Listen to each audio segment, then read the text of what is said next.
Primera de Pedro capítulo 4, versículo 1. Dice, puesto que Cristo ha padecido por nosotros en la carne, aquí cuando dice padecido es sufrir. Cristo sufrió por nosotros y lo vimos un poco en la semana pasada, cómo Cristo sufrió para perdonar nuestros pecados. Él fue a la cruz y en la cruz, y dice en la carne porque fue un sufrimiento físico. Ahora no solamente fue un sufrimiento físico, sino también fue un sufrimiento en la carne de manera emocional.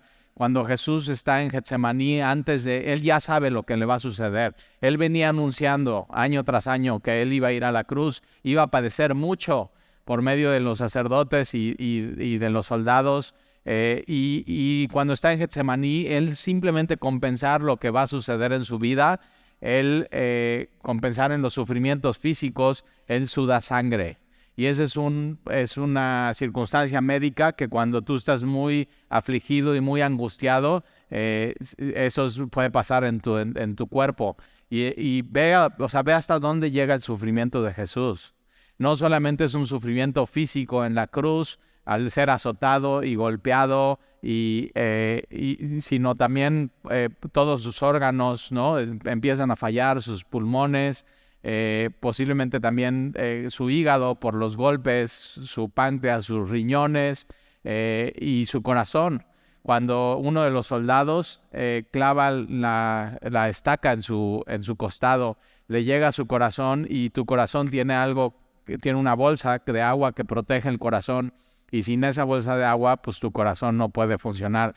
Y entonces cuando clava el soldado la estaca o la lanza en su corazón, sale agua y sale sangre. Entonces él muere por completo, o sea, todos sus órganos simplemente dejan de funcionar, y su sufrimiento fue a tal grado, fue una muerte violenta, fue una muerte dolorosa.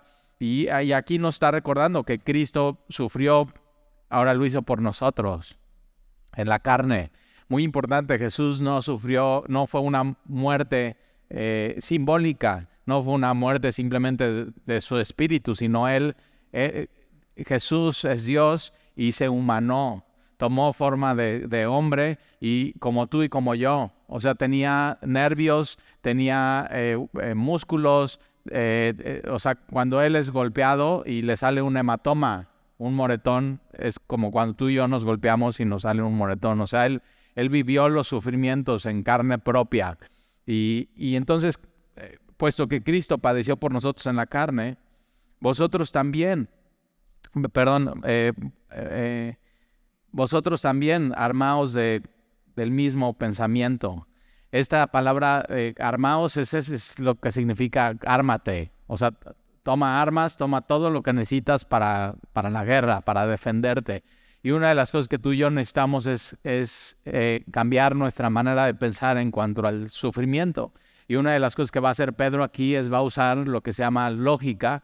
Y no sé si te acuerdas que tomaste lógica en la escuela, en la secundaria o en la prepa, o posiblemente en la universidad. Y lógica es, ok, si esto es así, entonces, por lógica, esto es así en tu vida, ¿no? Y lo que Pedro nos está llamando a hacer es que cambiemos nuestra manera de pensar, nuestra lógica y cómo vemos el mundo. Ahora vas a ver cómo es eso. Dice, puesto que Cristo ha padecido por nosotros en la carne, vosotros también armaos del mismo pensamiento, de la misma actitud, o cambia tu manera de pensar o tu lógica, pues quien ha padecido en la carne terminó con el pecado. Entonces, Cristo sufrió por nosotros, padeció en la carne y terminó con el pecado. Ahora, Él sufrió para perdonar nuestros pecados y terminó con el efecto del pecado en nuestra vida. El efecto del pecado en nuestra vida era la muerte. Y cuando Jesús va y muere en la cruz, el efecto del pecado en nuestra vida se termina. Ya no morimos, sino ahora tenemos vida eterna, porque hemos sido perdonados. Es muy, muy importante entender estas cosas. El pecado ya no tiene efecto en mi vida. Ya terminó con el pecado, y el pecado ya no es mi amo, ya no es mi dueño, ya no me controla, ya no soy esclavo del pecado, ahora soy esclavo de Cristo. Entonces ahora mi relación con el pecado ya cambió por completo. Ahora soy libre del pecado. Y eso fue porque Jesús murió y sufrió. Entonces la lógica de esto es que Jesús sufrió y logró algo bueno. Y tú y yo entonces tenemos que cambiar nuestra manera de pensar usando esta lógica. Si Jesús sufrió y logró algo bueno, cuando nosotros sufrimos es para algo bueno. Y eso es muy importante entender. O sea, uno de los versículos favoritos de los cristianos es: mas todas las cosas ayudan a bien a los que aman a Dios. Y no está hablando de todas las cosas buenas, sino también está hablando de las cosas que pasamos y que vivimos, y las pruebas y las aflicciones y el sufrimiento. Todo eso Dios lo usa para bien en nuestras vidas. Entonces ahí te va, esta es la lógica. Si Cristo sufrió por nosotros y padeció en la carne y terminó con el pecado, que fue algo bueno para nosotros, para nuestro beneficio, es decir, su sufrimiento fue para bien, entonces nosotros también tenemos que armarnos de este mismo pensamiento o lógica, que cuando nosotros sufrimos es para bien. Ahora, eso es muy difícil de pensar cuando estás en medio del sufrimiento, porque no piensas con la lógica, sino te dejas llevar por tus pasiones y tus emociones, y tus emociones lo que quieren es salir del sufrimiento. Y es normal, es lógico, es humano pensar de esa manera. Pero aquí Pedro nos está diciendo, no, que tenemos que, cuando estamos sufriendo, tenemos que pensar de esta manera. Si Jesús sufrió y hizo bien, nuestro sufrimiento entonces va a ser para bien. Y tienes que pensar en eso. Entonces, si tú estás sufriendo hoy, y una de las cosas que pueden pasar cuando estás sufriendo es pensar diferente. O sea, cuando estás sufriendo, decir, no, pues no me merezco ese sufrimiento, no es justo, ¿por qué a mí? ¿Por qué no a otra persona? Y esa no es la manera correcta y bíblica de pensar del sufrimiento. Sino tenemos que armarnos de este pensamiento, de que nuestro sufrimiento al final va a ser para bien en nuestras vidas. Ahora, yo me acuerdo cuando empecé a caminar con el Señor Jesús, que Dios me pasó por pruebas, ¿no? Y hoy pienso en ellas y digo, no, pues era kinder. O sea, eran pruebas pequeñas donde, o sea, Dios me estaba enseñando poco a poco a confiar en Él. Y ahora veo pruebas en mi vida y digo, no, estas sí están buenas. Y una de las cosas que tienes que hacer es empezar y si estás viviendo en un sufrimiento. Yo, por ejemplo, en este año he pasado por diferentes cuestiones en mi vida y sufrimientos y aflicciones y dificultades que están totalmente fuera de mi control. Ahora, si estuvieran en mi control ya las hubiera resuelto. Pero entonces digo, no, o sea, y me pongo a pensar en las primeras aflicciones y sufrimientos, digo, eso no es nada comparado con lo de ahorita. O sea, eso era de kinder. Ahorita ya es como, y vas caminando con el Señor y Él te va pasando por diferentes pruebas, aflicciones y sufrimientos en tu vida. Ahora, yo me acuerdo de las primeras pruebas que pasé con el Señor, digo, me hicieron bien.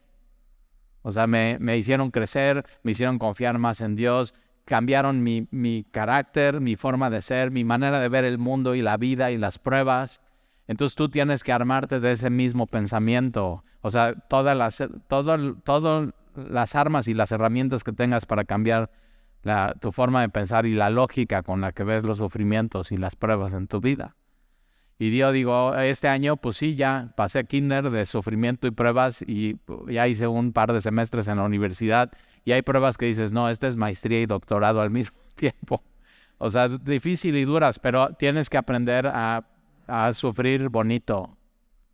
Y dices, Talí, ¿qué onda? O sea, no veo nada bonito en mi sufrimiento. No, porque no lo estás viendo como Dios lo ve. Y tienes que armarte del pensamiento y esa actitud bíblica en tu vida, de decir, ok, si alguien está sufriendo aquí este año, hoy, esta temporada, ¿nadie? Pues nada más yo, pues está bien, ok. Mira, ya subimos un poco el promedio, ya, un poco más. Entonces, ¿cómo tenemos que sufrir? Tenemos que sufrir bíblicamente. Entonces, si Jesús sufrió y logró algo bueno, nuestro sufrimiento, tienes que confiar en Dios, va a lograr algo bueno. Entonces sufre bien, sufre bonito, sufre en comunión con Jesús, como Él sufrió. Entonces ya como que empiezas a cambiar tu pensamiento y te armas y te preparas del mismo pensamiento, la misma actitud mental o la lógica de sufrir bien. Entonces, ahora, ¿por qué tenemos que armarnos? Porque en medio del sufrimiento puede haber una lucha, ¿no? De, ok, si confío en Dios, y amo a Dios en medio del sufrimiento, o me refugio en otras cosas que no es Dios en mi vida. Y es un lugar muy peligroso. Y en medio del sufrimiento es donde decides qué voy a hacer con mi cristianismo, qué voy a hacer con mi fe. Es donde tu fe es probada por fuego. Porque entonces en medio del sufrimiento puedes decir, no, pues me tiro al pecado. O sea, me regreso a refugiar en amigos, en alcohol, en drogas, en desesperanza, en depresión. O me aferro a Dios y cambio mi manera de pensar y mi lógica. Entonces es una lucha. Es sufrir bien, luchar contra el pecado. Ahora sí sería más fácil decir, no, pues decreto y declaro que no hay pecado en mi vida, pero no, es una lucha. No nada más echas fuera eso en tu vida, sino decides todos los días en medio del sufrimiento, quiero salir victorioso de esto en Jesús. Entonces ahí está. Entonces si estás sufriendo, sufre bonito y disfruta a Dios en medio de eso. Porque entonces estás siguiendo sus mismas pisadas. Y tienes que saber eso, tu sufrimiento va a salir algo bueno. O sea, va a haber fruto de esto en tu vida. Entonces no te claves, por eso, y mira, se vale ponerte triste, se vale llorar, se vale llegar a semilla, y ¿qué onda? ¿Cómo estás? Y decir, no, pues estoy del nabo. O sea, estoy pasando una prueba súper complicada, súper difícil en mi vida, pero ya te diste cuenta, cuando pregunté si alguien está sufriendo, varias manos se levantaron, entonces estás en buenas manos, estás en un buen lugar para sufrir, estás en Cristo.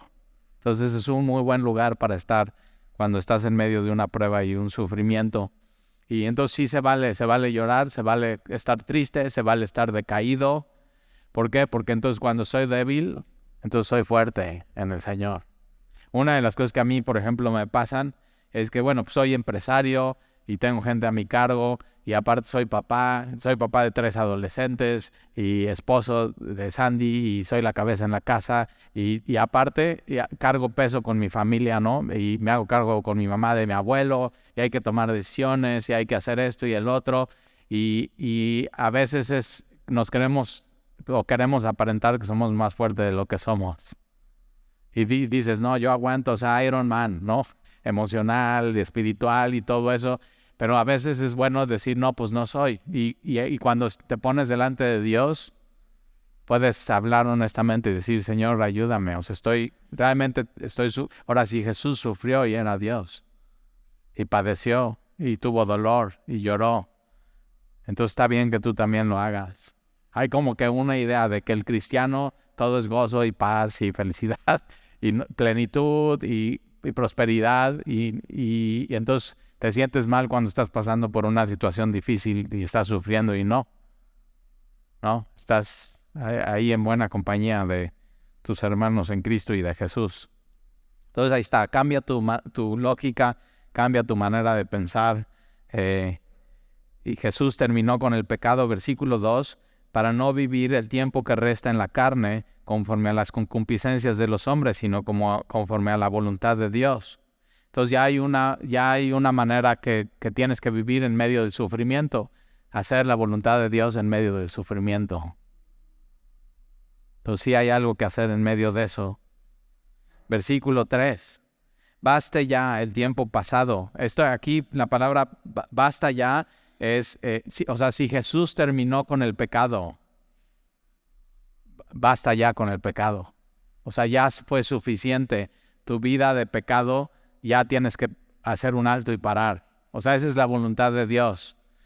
Hay gente que dice, no, yo quiero conocer cuál es la voluntad de Dios. Y es tan fácil, porque ya está ahí, ya está escrita. La voluntad de Dios es que ya no vivas como vivías antes, cuando no tenías a Dios. O sea, que haya un cambio en tu vida y dice, basta ya el tiempo pasado para haber hecho lo que agradan a los gentiles. Y vamos a ver una lista de 6 cosas que aquí los gentiles en el Nuevo Testamento son los que no conocen a Dios, no adoran a Dios, no quieren hacer su voluntad, no aman lo que Dios aman. O sea, es lo contrario a ser un cristiano. Y entonces, ahora tú y yo éramos eso antes. Y antes amábamos estas cosas de esta lista. Pero ya no. ¿Por qué? Porque ya Dios en Jesús terminó con el pecado, ya lo resolvió. Y entonces basta ya el tiempo pasado y ahora vamos a hacer la voluntad de Dios en nuestras vidas. Entonces tiene que haber un antes y un después. Entonces, si tú, mientras estoy escribiendo esta lista de 6 cosas, si tú como que sigues en estas cosas, tienes que decir, basta ya. O sea, ya no más, ya fue suficiente, hasta aquí llegó. Y es tomar una decisión en tu vida. O sea, yo sí he visto gente y conozco testimonios de gente que se drogaba, cocaína, heroína, inyectado, inhalado, y un día entendió el evangelio y dijo, basta ya. O sea, hasta aquí llegué y tomas una decisión y cambias tu vida. Entonces eso es el evangelio. El evangelio es lo que Jesús hizo por ti. Y ya no, el pecado no tiene poder en ti. Tú sí puedes decir, hasta aquí llegué, honesto, ya no más. O sea, una nueva vida. Y no es en tus fuerzas, es por lo que Él hizo por ti. Entonces basta ya el tiempo pasado para haber hecho lo que le agradan a los gentiles. Ahora, tú y yo antes nos gustaba hacer estas cosas, pero ya no. Ya cambió completamente nuestro corazón Dios. Entonces vamos a ver la lista. Andando en lascivias. Lascivias es sinónimo de libertinaje. Es hacer lo que se te ocurre hacer a la hora que quieras sin importar las consecuencias. O sea, como que abandonarte en el pecado. O sea, no importa mi conciencia, no importa lo que Dios piense, no importa nadie, voy a hacer lo que yo quiera. Y fíjate, eso te gustaba. O sea, al mundo sin Dios le agrada estas cosas. Otra manera de decir esto, lascivia, es como cuando en el lenguaje común, ¿no?, del mundo, es cuando un hombre le dice a otro hombre, no, pues es que eres un perro. O sea, con las mujeres eres bien perro. Y eso, eres bien perro, Y así. Y hay hombres que les encanta eso. Y andan de perros por todos lados. Y yo digo, oye, perro es un animal. O sea, y se deja llevar por sus instintos y nada más huele y ya se está echando, o sea, nada que ver. Pero ve cómo es el mundo. Y antes andábamos en esto, pero ya no. O sea, basta ya. Eso ya no tiene el pecado poder en nosotros. O para una mujer es no, o sea, moral relajada o relajadita, ¿no? Y así andas por todos lados y así. Y digo, no va con eso. No solamente tiene que ver con lo sexual o lo sensual, sino tiene que ver con la violencia. Por eso, una de las cosas que tienen tanto éxito hoy en el streaming y computadora y YouTube y Netflix es las series de los narcos. Tienes esas dos cosas. Tienes sexualizado y es eso. El hombre nada más quiere a las mujeres y es una vida desenfrenada y violencia. Dos cosas. Y dices, órale, como que me encantaría ser ese narco. ¿Por qué? Porque el mundo eso es lo que le agrada, eso es lo que quiere. Y por eso, sin decirlo, al tener tantas vistas, la juventud está diciendo like. O sea, eso es lo que, si me dieran la oportunidad, lo hago. Así. Entonces, pero nosotros ya no. Basta ya. Yo me acuerdo y todos tenemos historias de esto, Todos corríamos esta carrera, todos estábamos en ese mismo equipo. Por eso no es de que nosotros somos mejores que ellos, no. Dios nos sacó de eso. O sea, por eso Jesús muere para rescatarte de esa manera de vivir. Yo me acuerdo que cuando era joven, así, ya sabes, haces un chorro de tonterías, tenía unos amigos y eran tremendos, o sea, marihuana y alcohol y mezclado. Y toda la plática era sensualizada y sexo y esto. Y entonces nos íbamos a esquiar en Acapulco a pie de la cuesta, no sé si conoces por allá. Entonces un lugar padrísimo. Y en vez de disfrutar el lugar y la naturaleza, no. O sea, todo mal. Y cuando veníamos de regreso en las curvas de pie de la cuesta, uno de ellos así, simplemente nos paramos en el tráfico, ve una moto, ¿no?, con un cuate que tiene su casco atrás, agarra, se baja del coche, nadie le dice nada, o sea, simplemente así, una locura. Se baja del coche, venía adelante, y yo así viendo todo eso, agarra el casco del de la moto, se lo roba, se sube al coche, este cuate se da cuenta de eso, empieza a gritar, y desde el coche, cuando pasamos, le avienta el casco en la cabeza. Y así, y todos, ja, ja, ja, así, riéndose de la miseria de un hombre que posiblemente estaba saliendo de trabajar. Y ve, o sea, es eso, lascivia. Haz lo que quieras, no pasa nada, y es sexo y violencia. Y el mundo está así. O sea, ahora fíjate, esto se escribió hace 2000 años. O sea, como que hay gente que dice, no, cada vez el mundo está peor. No, siempre ha sido así. Porque lo que tiene que cambiar no es la época ni la generación, sino es el corazón del hombre. El corazón del hombre siempre ha sido así, rebelde con Dios. Pero basta ya. O sea, basta ya el tiempo pasado, ya basta de lascivias, ya basta de concupiscencias. Concupiscencias son deseos desordenados. O sea, yo quiero eso y no importa la consecuencia y no importa lo que pase, no importa quién dañe, lo quiero tomar. Entonces quiero esa mujer y no importa que esa mujer ya tenga un esposo, la quiero. Yo quiero esa mujer y no importa que yo ya tenga una mujer, la quiero. Así no importa nada, vas a querer, quiero ese coche, no importa, o sea, no tengo cómo, voy a hacer fraude, voy a robar, no importa cómo, quiero eso en mi vida. Y nosotros ya no, o sea, ya concupiscencias, embriagueces, creo que no tenemos que explicar eso. O sea, embriagueces, es borracheras, es embrutecerte. ¿Cómo saber que ya tienes un problema con el alcohol? Cuando el alcohol adultera tu manera de pensar. Cuando tendrías que estar armándote de una lógica bíblica y tomas alcohol y eso adultera tu manera de pensar y ya no estás pensando correctamente. Cuando crea problemas en tus relaciones, con tu esposa, con tus hijos, en tu trabajo, con tus compañeros de trabajo, cuando crea el alcohol problemas con tu relación con Dios. O sea, ya no busco a Dios, ya no quiero a Dios, ya no quiero venir a la iglesia. O sea, cuando el alcohol cambia tu manera de hablar y de comportarte, entonces tu manera de pensar, y la Biblia dice, basta ya. O sea, basta ya el tiempo pasado. Entonces, si no puedes controlar tu alcohol, lo que tienes que hacer es dejar de tomar. O sea, decir ya, hasta aquí llegó esto en mi vida y basta ya. Quiero hacer la voluntad. Cuando el alcohol ya no te deja hacer la voluntad de Dios, tienes un problema con el alcohol. Orgías, pues tampoco se tiene que explicar mucho, pero son fiestas donde el centro es el tema sexual. ¿Tú sabías que en nuestro país hay hoteles donde tú reservas y vas con tu esposa o con alguien y es para eso, para tener ese tipo de fiestas? Y ya simplemente nosotros ya no va eso conmigo. El sexo está hecho para tenerlo en el matrimonio y ser fiel a una sola mujer o a un solo hombre. Entonces, esto ya no va. Somos llamados a fidelidad. Disipación, si buscas en el diccionario bíblico, es fiestas con bebida. O sea, digo, ya, ¿qué más claro?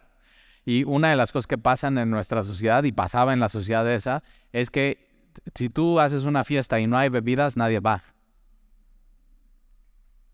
O sea, mi hija va a cumplir 15 años, pastor, y queremos hacerle una fiesta de 15 años. Digo, pues ni la hagas, porque si no hay de tomar, nadie va. O sea, ahórrate el dinero, ahórrate la pena, ahórrale a ella tener que estar explicando por qué en su fiesta no hay alcohol. Pues váyanse de viaje. Y eso, tristemente, eso pasa en nuestra sociedad. Mucho pasa en Veracruz, así. Entonces no hay alcohol y las fiestas de pronto ya giran alrededor no del festejado, sino de qué va a haber de tomar. La botella o qué vas a llevar y así. Y te das, en los antros es lo mismo. O sea, en el centro de las mesas lo que es la botella. Y todo gira alrededor de eso, lo que van a tomar, barra libre, ahí está. Entonces, pero nosotros ya, antes sí, ya no. O sea, ya no va eso con nosotros. Pero tiene que ver con fiestas que el alcohol te lleva a inmoralidad y sexual también.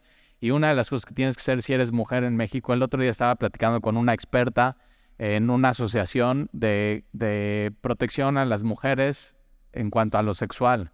Y ella me decía que en México y en Latinoamérica y realmente en el mundo, nadie protege a la mujer de este tipo de eventos donde se mezcla el alcohol y un ambiente sexualizado. Y que me decía Talí, es que no, las mujeres no se tienen que poner en ese riesgo.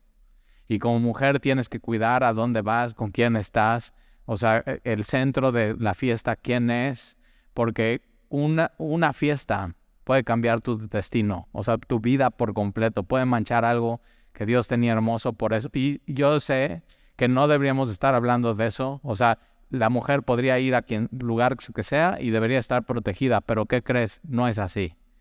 No vivimos en ese tipo de mundo, vivimos en un mundo caído, donde los hombres no protegen a la mujer y la mujer está vulnerable en nuestra sociedad. Y cuando mezclas alcohol y mezclas música y mezclas sensualidad, estás en un lugar sumamente peligroso en tu vida. Entonces, ahí te lo dejo de tarea, ahí está. Ahora, no nada más lo hagas por cuidarte, hazlo por amar a Jesús. Hazlo por amar a Dios en tu vida. Entonces, y abominables idolatrías, porque todo esto es idolatría, es poner todas estas cosas por encima de Dios. Ahora, fíjate cómo dice, esto le agrada a los gentiles.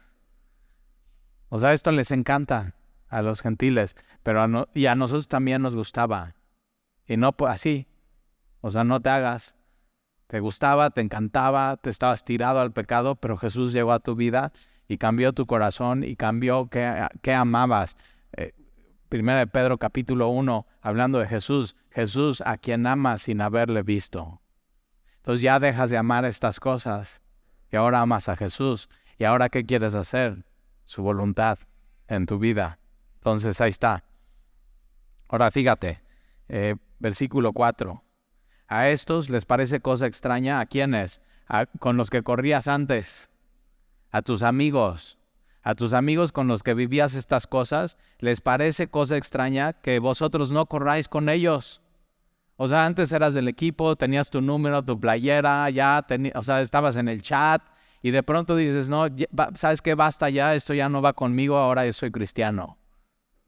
Y entonces tus amigos, o sea, qué raro, se les hace raro que tú ya no estés en eso.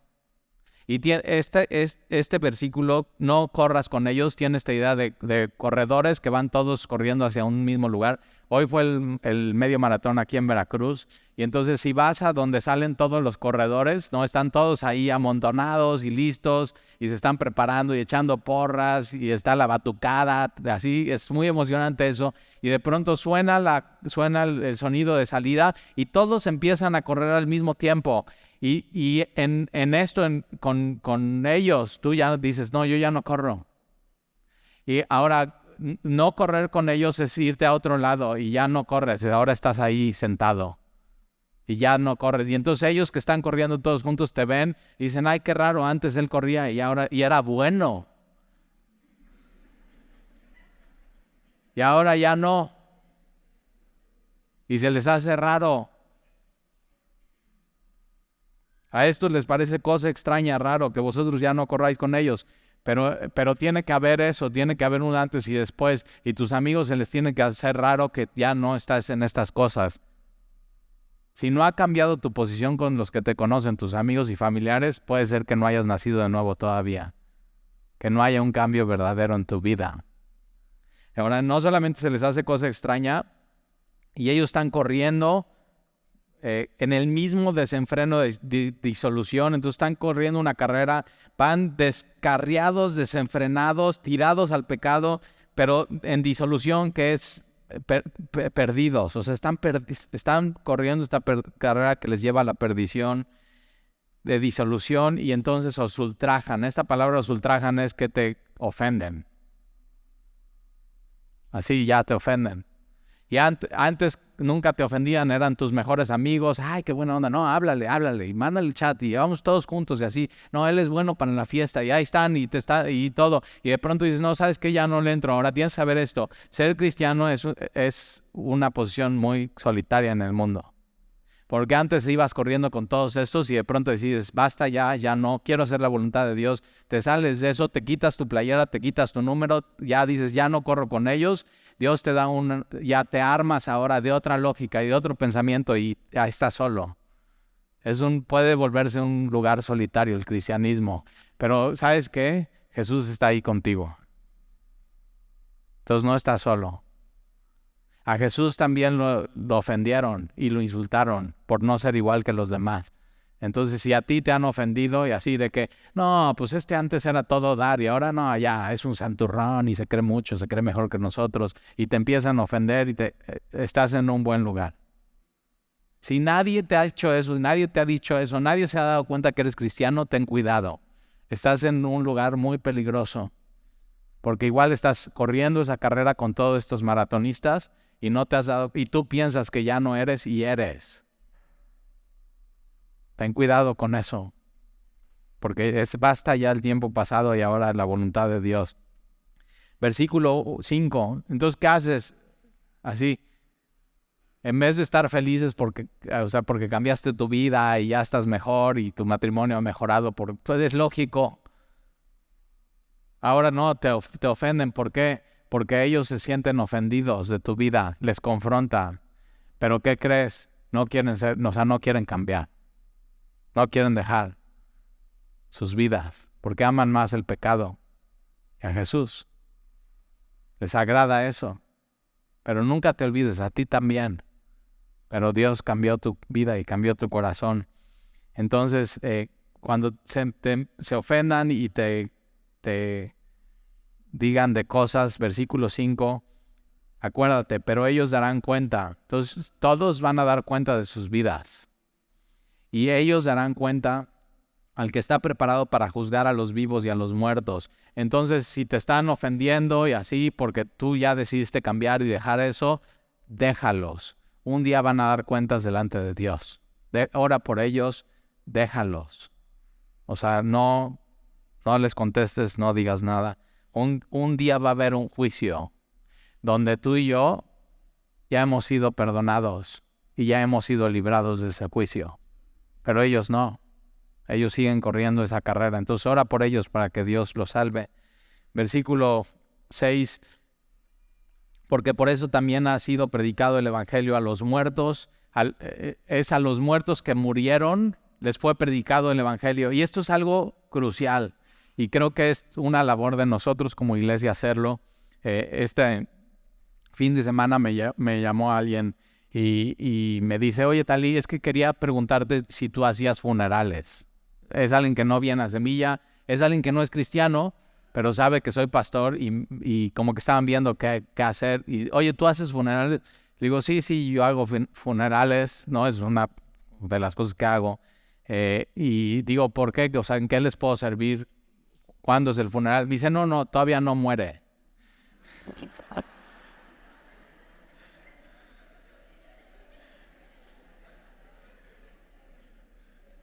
O sea, eso es lo que nos pasa en los pastores a veces. O sea, cosas que, ¿cómo? O sea, yo ya me estaba vistiendo y listo. No, todavía no. Pero ya estaba en agonía. O sea, la persona sí realmente ya estaba en agonía, pero entonces estaban pensando qué hacer y qué no hacer.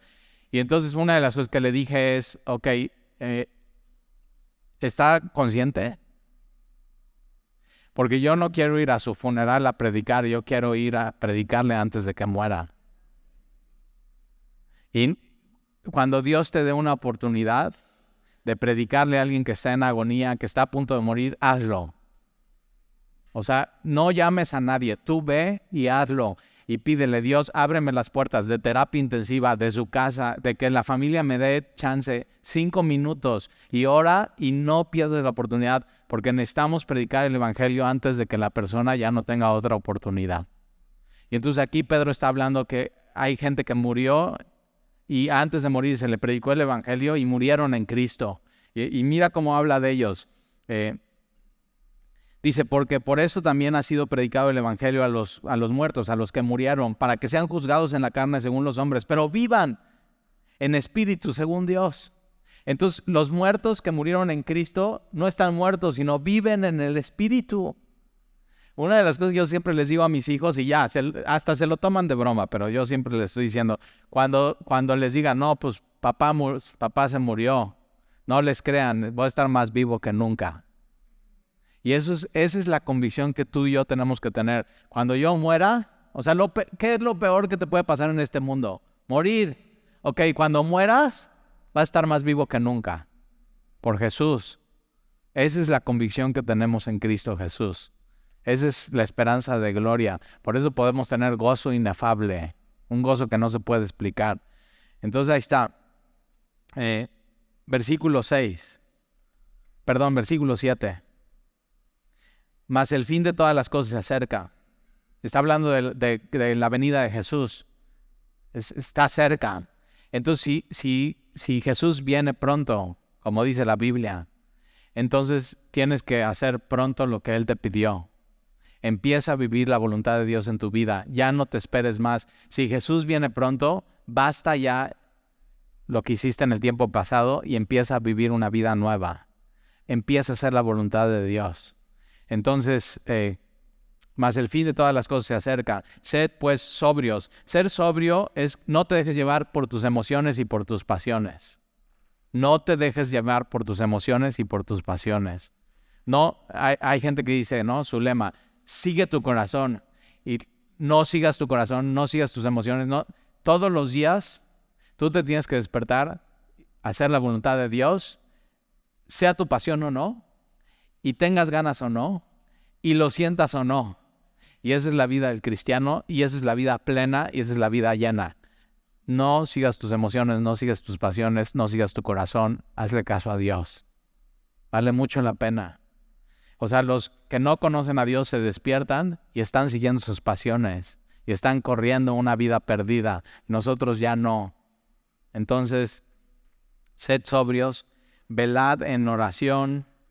Cuando estás en oración, te ayuda a eso, a armar tu pensamiento de manera bíblica y lógica. O sea, ¿cómo voy a vivir este día? ¿Cómo voy a vivir por medio de este sufrimiento? ¿Cómo voy a luchar contra el pecado que ya no tiene poder en mí? Entonces, velad en oración y ante todo, tened entre vosotros ferviente amor. Esta palabra ferviente tiene la idea de cuando alguien está corriendo y está usando todos sus músculos para llegar a la meta, o sea, todo su esfuerzo, todos sus músculos se está estirando, ¿ok? Los que no conocen a Dios están usando todas sus fuerzas y todos sus músculos para ir en contra de Dios, y nosotros tenemos que usar todo nuestro ser para amar a los demás. Eso es lo que tienes que hacer. Entonces, tener ferviente amor, porque el amor cubrirá multitud de pecados. Ahora ve quién te está diciendo eso, Pedro. Pedro negó 3 veces a Jesús. Y Pedro te está diciendo, yo lo sé. Dios hizo eso conmigo. El amor cubrió en mí multitud de pecados. Y es una buena regla de vida.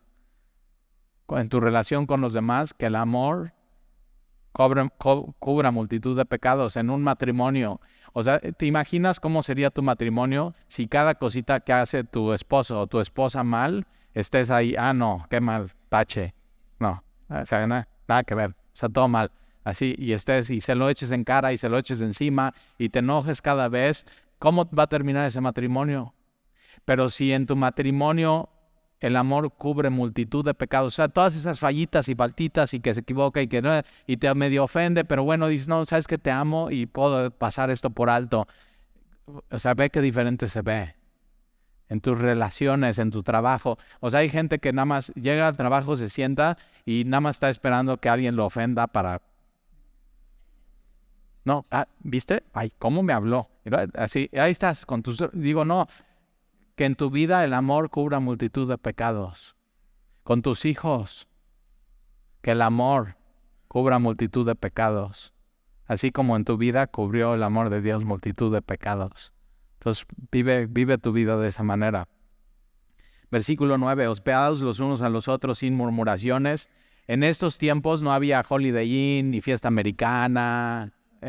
Entonces no había lugares. Entonces, ¿qué tenías que hacer? Cuando venía alguien a tu ciudad y era cristiano, era un hermano, venía a predicar, evangelizar, enseñar, tú tenías que abrir tu casa. Ahora, abrir tu casa es una molestia. Porque, ¿y a dónde? ¿Y cómo vamos a dormir incómodos los demás? Y entonces, ¿cómo le vamos a hacer? Y nada más tenemos un baño y ahí está. Dice, no, a ver, si vas a abrir tu casa, no te quejes, no murmures. Ámale, hazlo bien. O sea, lo que vas a hacer por los demás, hazlo bien. Ahora, hoy no hacemos eso porque ya tenemos, o sea, ya hasta Airbnb hay, ¿no? Pero ¿qué es lo que significa hoy para nosotros este versículo? Es, ama a los extraños. El cristiano tiene que amar a los extraños. Entonces llega alguien nuevo a Semilla, ámalo, busca amarlo. O simplemente una de las cosas que se burlan mi familia de mí es que voy a todos lados y tengo amigos. Entonces voy al aeropuerto y el de Aeroméxico es mi amigo. El de operaciones del aeropuerto es mi amigo. En el restaurante, el mesero es mi amigo. Este es mi amigo, así. Y ya, tengo amigos por todos lados. ¿Por qué? Porque amo a los extraños. ¿Por qué? No por mí, por Dios. Dios ha dado ese amor en mí, así. Entonces ahí voy dejando una estela de amigos por todos lados. Entonces puedes empezar a hacer eso en tu vida.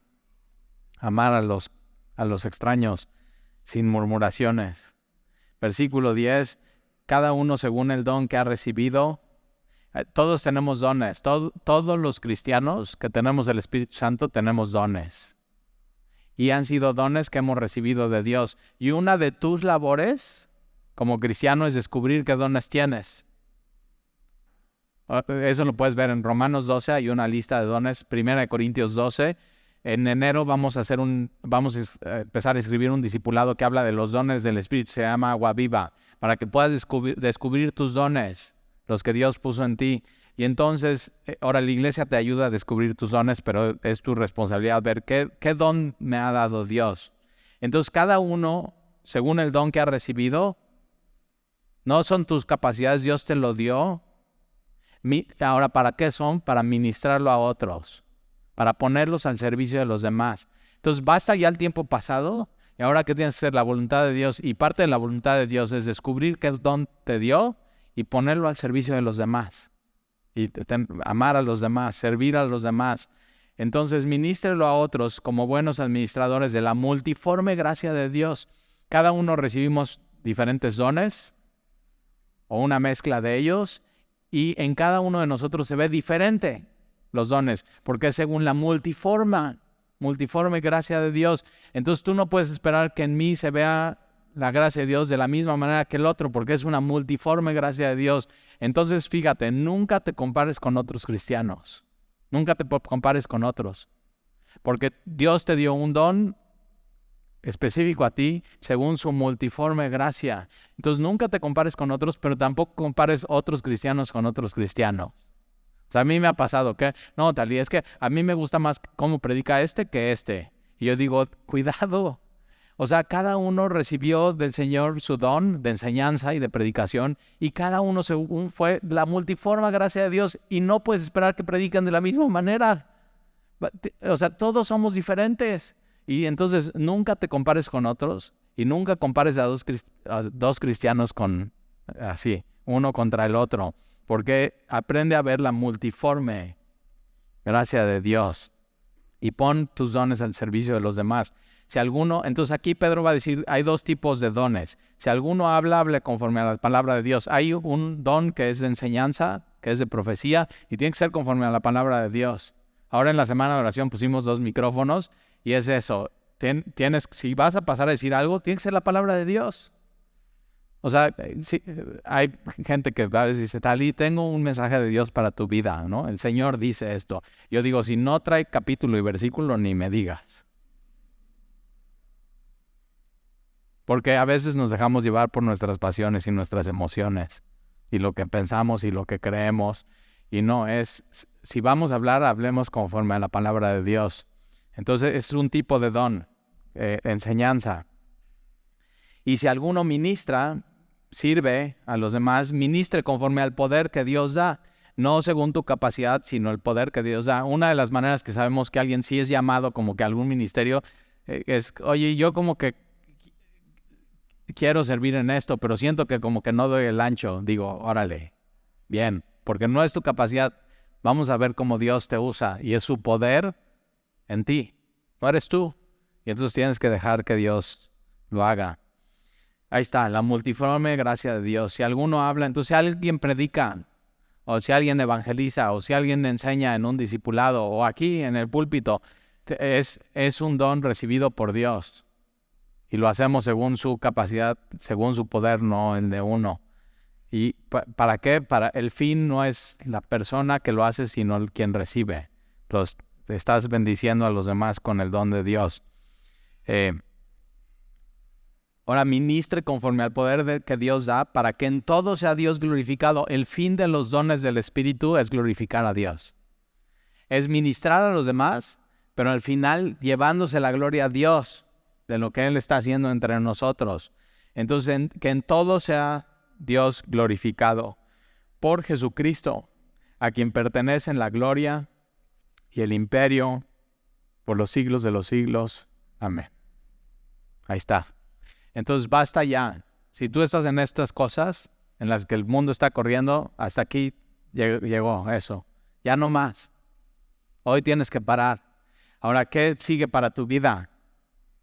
Hacer la voluntad de Dios, descubrir los dones que Dios puso en ti, ponerlos al servicio de los demás, tener ferviente amor, orar, cambiar tu forma de pensar y que tu lógica en cuanto al sufrimiento sea la bíblica. Y ya, eso es. ¿Te das cuenta? Es tan fácil la voluntad de Dios. Entonces, hazlo así en tu vida. Vamos a orar. Y Señor, te damos gracias por tu palabra. Gracias por tu amor, Señor, y por que tú decidiste mandar a Jesús a sufrir por nosotros y a terminar con el pecado. Y entonces ya no tenemos por qué seguir pecando más. Basta ya el tiempo pasado y ahora tenemos que hacer tu voluntad, Señor. Para eso nos has llamado. Y cuando sufrimos, sufrir con esta manera de pensar, que nuestro sufrimiento no es en vano, sino nuestro sufrimiento, Señor, va a ser y va a llevar algo bueno en nuestras vidas y en las que nos rodean. Y entonces te damos gracias, Señor. Ayúdanos a armarnos de este pensamiento, de esta actitud, de esta lógica, que el sufrimiento nos hace bien. Y te lo pedimos, Señor. Y consuélanos en medio de esto en nuestras vidas. Y te lo pedimos en el nombre de Jesús. Amén.